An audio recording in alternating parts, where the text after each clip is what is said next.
और आइए नजर डालते हैं इस ताज़ा खबर पे, जहां दिल्ली की अदालत ने भारतीय कुश्ती महासंघ, जिसे हम कहते हैं WFI,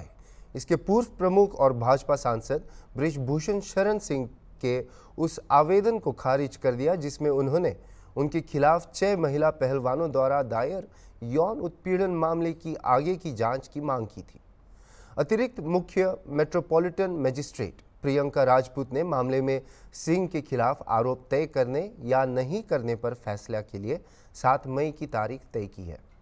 सिंह ने WFI कार्यालय में एक कथित घटना के दौरान भारत में अपनी अनुपस्थिति का हवाला देते हुए आरोपों पर प्रस्तुतिकरण और आगे की जांच के लिए अतिरिक्त समय का अनुरोध किया था। उनके वकील ने तर्क दिया कि दिल्ली पुलिस ने सबूत के तौर पर कॉल डिटेल रिकॉर्ड उपलब्ध नहीं कराया था, जिस पर उन्होंने शिकायत के दावों के लिए भरोसा किया था। पुलिस ने पहले सिंह के खिलाफ 15 जून को यौन उत्पीड़न, पीछा करने और आपराधिक धमकी से संबंधित भारतीय दंड संहिता की विभिन्न धाराओं के तहत आरोप पत्र दायर किया था। अब इस मामले पर ताज़ा अपडेट के मुताबिक बृजभूषण शरण सिंह के खिलाफ आरोप अब तय होंगे। कोर्ट ने सांसद की याचिका खारिज कर दी है और अब कोर्ट में उनके खिलाफ दायर चार्जशीट पर आरोप तय होंगे, जिसके चलते उनका कैसरगंज से टिकट फिर से फंस सकता है। आइए इस बारे में अधिक जानकारी हमारे हॉर्नबिल टीवी यूपी के राज्य प्रमुख शिव कृपाल से प्राप्त करते हैं। हेलो शिव जी। हेलो शिव जी, आप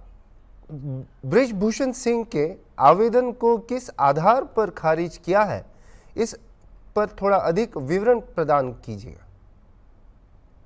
और जैसा कि राउत एवेन्यू कोर्ट में शुक्रवार को भाजपा सांसद बृजभूषण शरण सिंह को इन्होंने एक आवेदन किया था कि जिसमें वो चाहते थे कि उनकी जांच को आगे बढ़ा दिया जाए और फिर से किया जाए, क्योंकि उन्होंने ये आधार बनाया था कि जो CDR की बात पुलिस कर रही है वो CDR उनको रिकॉर्ड पे नहीं रखा गया था। तो इन्होंने एक आवेदन दायर करते हुए ये कहा था कि हमारे कोर्ट में जो हमारे खिलाफ याचिका दायर की गई है, जो FIR दायर हुई है, उसके अगेंस्ट इन्होंने याचिका इसी बात के लिए दायर की थी कि जिस CDR की पुलिस बात कर रही है, यानी कॉल डिटेल रिकॉर्ड की, उसको पुलिस ने रिकॉर्ड पे नहीं रखा था। तो इसको फिर से जांच करते हुए इस पूरे प्रकरण को और पुनः इसकी जांच की जाए और इस जांच को और आगे बढ़ाया जाए। लेकिन जो राउत एवेन्यू कोर्ट है, कोर्ट ने इस याचिका को पूरी तरह से नकार दिया, यानी कि खारिज कर दिया। और खारिज करते हुए उन्होंने बल्कि ये तय भी कर दिया कि 7 मई को अब इसमें आगे जो होना है, यानी कि जो आरोप तय किया जाएगा, उसके लिए हमारा लाइन कट चुका है, लेकिन हम उनसे फिर से संपर्क करने की प्रयास करेंगे। हेलो, हाँ जी, आपका आवाज़ टूट गया था, थोड़ा नेटवर्क में प्रॉब्लम है, फिर भी आप बताइएगा हमें। और जी, जैसा कि हमने बताया कि उन्होंने याचिका दायर किया था अपने बचाव में, ये कहते हुए कि उनको ऊपर जो आरोप तय किए थे उस दिन वो भारत में नहीं थे, जबकि पुलिस के द्वारा अगर हम बात करें तो पुलिस का कहना यह है कि जो उनकी CDR निकाली गई उस CDR के अकॉर्डिंग वो थे। और वहाँ पर कुछ न कुछ जो जिन लड़कियों ने आरोप लगाया, जिस लड़की ने आरोप लगाया, जिस महिला पहलवान ने आरोप लगाया, उसको कहीं ना कहीं वहाँ पे धमकी दी गई और उसके साथ छेड़खानी जैसी कुछ शिकायतें आई। तो इसको लेकर जो याचिका इन्होंने ये दायर किया कि उस CDR को रिकॉर्ड पे नहीं रखा गया, तो फिर से उसको रिकॉर्ड पे रखा जाए और एक बार फिर से इसकी जांच करके और तब FIR को या फिर जो चार्जशीट है उसको दाखिल किया जाए, जिस पर राउत एवेन्यू कोर्ट शुक्रवार को जो ये याचिका दायर की उसको सिरे से खारिज कर दिया। और खारिज करते हुए यह बताया कि अब ये कहीं ना कहीं एक मंशा ऐसी प्रतीत हो रही है कि ये सांसद बृजभूषण शरण सिंह अपनी जांच को एक देरी कराना चाहते हैं, या फिर और आगे बढ़ाना चाहते हैं, या फिर इसको ट्विस्ट करना चाहते हैं। तो कुल मिलाकर इसको कोर्ट में जो पुलिस ने अपना पक्ष रखा उसको समझते हुए कोर्ट ने इनकी याचिका को, सांसद बृजभूषण शरण की याचिका को खारिज कर दिया और 7 मई को एक डेट निर्धारित कर दिया कि उस दिन इस जांच को जो एक चार्जशीट जो दाखिल करना है वो आरोप तय करके कोर्ट में पेश किया जाए। जी जी 7 सितंबर 2022 को जिस तरह से वो कथित घटना के दौरान बाहर से बाहर होने का सिंह का दावा है, इस दावे का केस पर और अदालत की निर्णय पर क्या प्रभाव पड़ेगा? और अगर देखा जाए तो वो जो निर्णय है, अदालत का जो निर्णय है, वो कहीं ना कहीं अब कानून से ऊपर कोई नहीं हो सकता है। तो निश्चित ही इसका जो प्रभाव पड़ेगा वो एक सकारात्मक प्रभाव कह सकते हैं कि जो जिस तरह से न्याय को लेकर ये लोगों की एक आस्था है कोर्ट में अभी बची हुई है, उसका प्रभाव हम कहें कि एक सकारात्मक प्रभाव पड़ेगा। और महिला जो पहलवानों का उत्पीड़न हुआ था, महिला पहलवानों के जो दिल में एक कसक थी कि इन सांसद के ऊपर, वो जो बीजेपी के सांसद है, जो अब तक एक आरोप लग रहे थे कि कानून का कोई राज्य नहीं है, तो इससे कोर्ट के फैसले से ऐसा अब एक सकारात्मक जो परिणाम आएगा और वो ये होगा कि कोर्ट में अभी भी लोगों को न्याय पाने की एक उम्मीद बची है और कोर्ट उसको आगे न करके जिस तरह के फैसले दिया है कि 7 मई को उनका आरोप तय कर दिया जाए, तो इसका मतलब ये हुआ कि कहीं ना कहीं महिला पहलवानों के साथ साथ देश के सभी लोगों को एक आस्था जो न्यायपालिका में है वो बनी रहेगी। और इसका परिणाम जो कुछ भी होगा वो आने वाले चुनाव में भी निश्चित रूप से इससे नकारा नहीं जा सकता, जरूर पड़ेगा। जी। दिल्ली पुलिस द्वारा सिंह और उनके सह अभियुक्त विनोद तोमर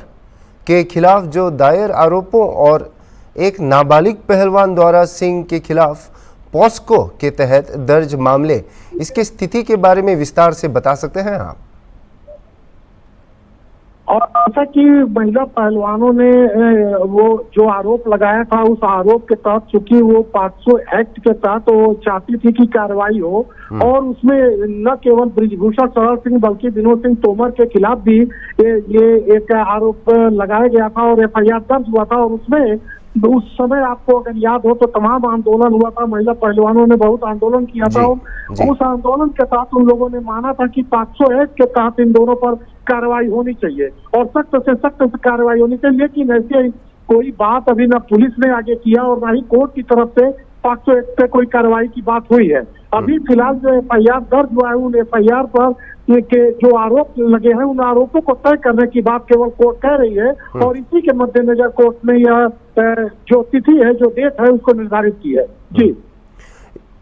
इस मामले जो केस चल रहा है उन पर, इससे उनके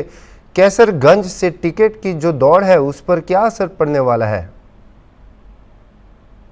इसको तो आप ये तय मानिए कि उस पर असर पड़ने वाला नहीं है, बल्कि असर पड़ चुका है। क्योंकि जहां उत्तर प्रदेश में 80 सीट में से अब केवल भारतीय जनता पार्टी कैसरगंज और रायबरेली सीट को ही घोषित नहीं की है अपने प्रत्याशी। रायबरेली की सीट को घोषित इसलिए नहीं की है कि वहां गांधी परिवार पे का जो एक प्रश्न है और गांधी परिवार किसको उतारता है प्रत्याशी बनाकर, वो उसके लिए। लेकिन जो कैसरगंज की सीट है वो केवल और केवल महिला जो पहलवान है उनके आरोपों की वजह से इनको रोका गया था। क्योंकि हम आपको बताते चले कि महिला आरोप पहलवानों ने जो आरोप लगाया था वो ज्यादातर हरियाणा और जो फर्स्ट एंड सेकेंड फेज का चुनाव हुआ है उस चुनाव के क्षेत्र से वो लोग संबंधित थे। यही कारण रहा कि अभी तक कैसरगंज की सीट पर प्रत्याशी घोषित नहीं किया गया ब्रिजभूषण शरण सिंह को। अब ऐसे में जब कोर्ट ने यह फैसला सुना दिया, इनकी याचिका खारिज कर दिया, तो याचिका खारिज होने के बाद जब 7 मई को इनके आरोप तय करने की बात हो गई है,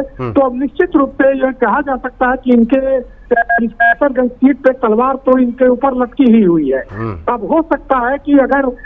भारतीय जनता पार्टी इसको गंभीरता से लेती है तो मुमकिन है कि इनका वहां से चुनाव लड़ना मुश्किल हो जाए और इनकी जगह पर भारतीय जनता पार्टी को किसी अन्य प्रत्याशी को उतारना पड़े। अब ये तय होगा 7 मई, चूंकि 30 मई को यहाँ पोलिंग है और उससे पहले ही यहाँ नॉमिनेशन की जो 5वें चरण का है वो भी शुरू होने के कगार पे है। तो ऐसे में भारतीय जनता पार्टी जल्दी ही कोई फैसला करेगी, क्योंकि कोर्ट ने जिस तरह का फैसला दिया है उसको देखते हुए तो ये कहा जा सकता है कुछ हद तक कि अब इनकी सीट आधार में लटक चुकी है। जी। हमसे जुड़ने के लिए और हमें रिपोर्ट देने के लिए बहुत धन्यवाद।